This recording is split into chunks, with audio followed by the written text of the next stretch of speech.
Hello. Hello. It's us again. It is week 7. Yeah, we are nearly there now, aren't we?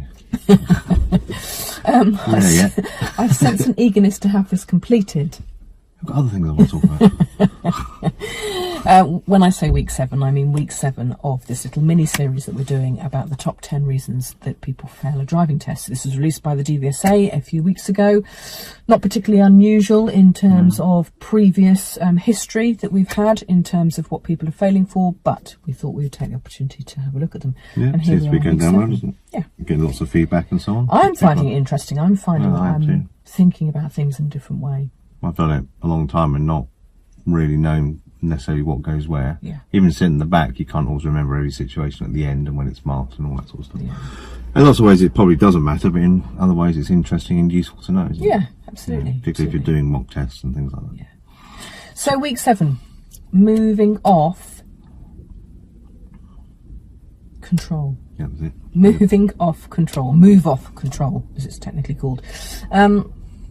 So this is the 7th reason that people would fail for.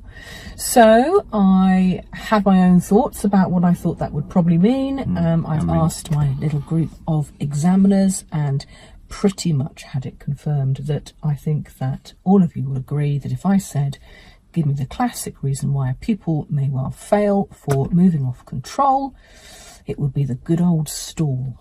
The bit I was interested in was I was sort of perceiving it to be the pull away from the side of the road more than anywhere else. But the bit that interested me was it certainly can be things like junctions, roundabout, traffic lights, anywhere where they're going to pull off, basically. Yeah. That I think that was my new thing for me, was that, as Blaine said, for me, move off is about pulling off from the side of the road and moving off. I think that I hadn't recognised that a stall at junctions, a stall at traffic lights, a stall at, well, pretty much anywhere, I think that was the conclusion, would be classed as a move off control if there was a problem with it. The classic one, of course, that the examiners quoted was to stall at a roundabout, ending up sticking out and causing other people an issue.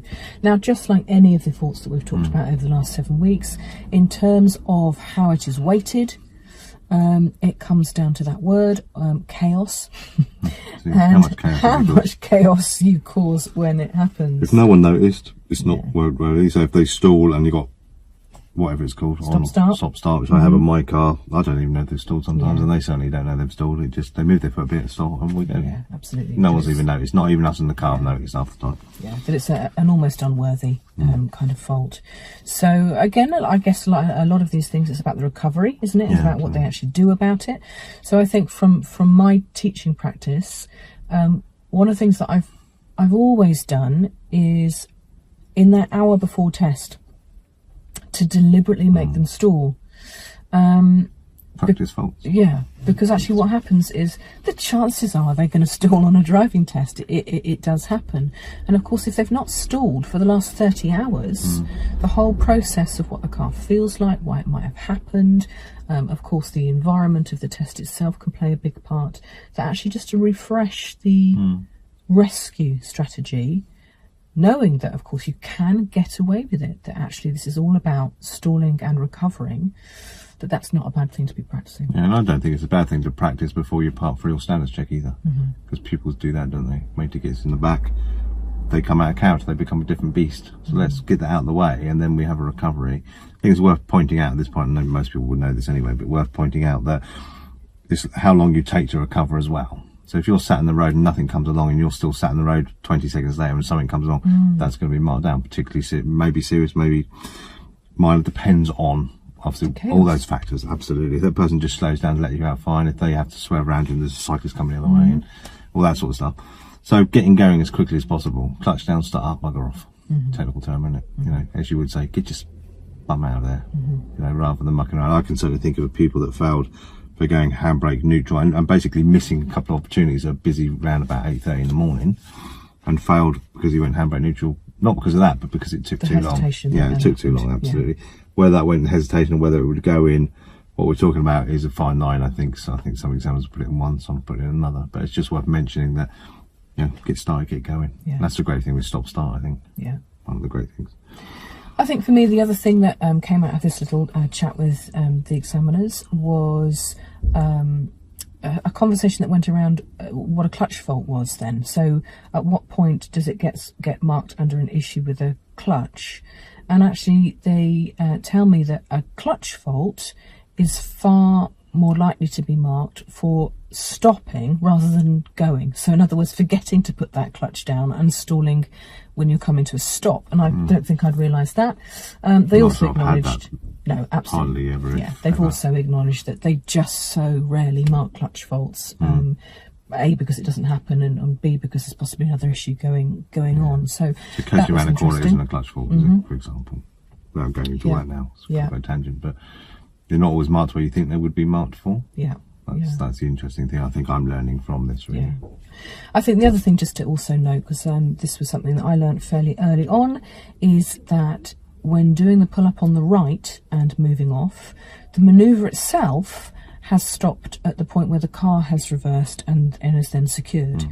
At the point when an examiner says, when you're ready, drive on, that is no longer the manoeuvre. So if a fault then came in for moving off control, moving off safely, etc., etc., that would go in the other box. The reason why I think that's quite interesting is that if you're not sitting in on a test and your pupil has perceived that they have failed for a moving off after that manoeuvre, and that's not what your test sheet shows, that's why the fault has gone in, because it's been no longer part of the manoeuvre itself. It would be the same when it was reversed around the corner, for example. The manoeuvre finished once you'd reversed and gone neutral.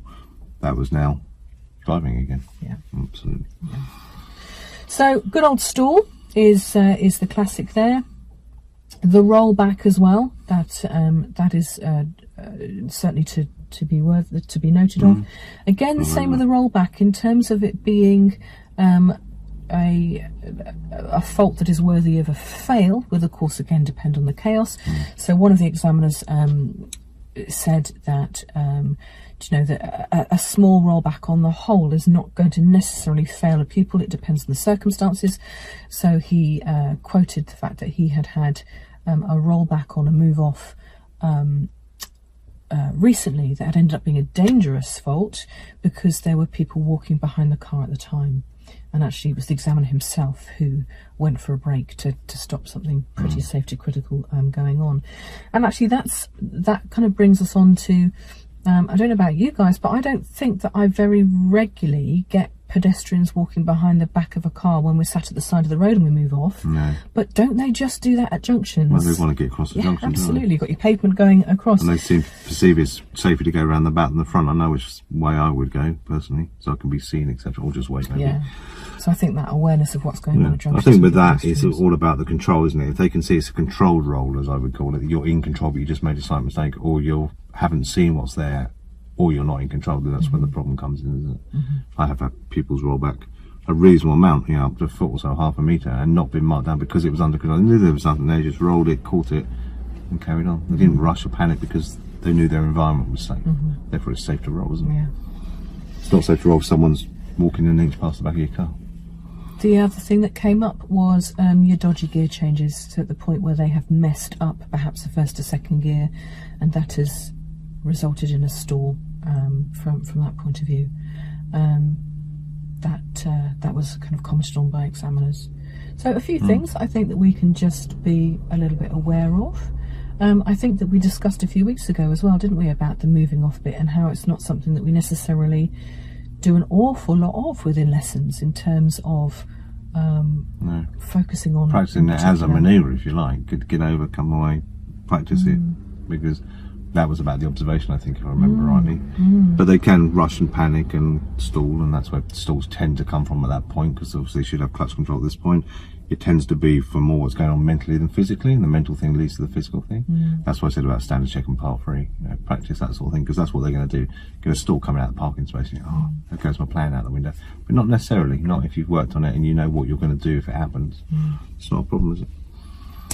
Yeah. That's us, then, is it? Number 7 done. Good, neither.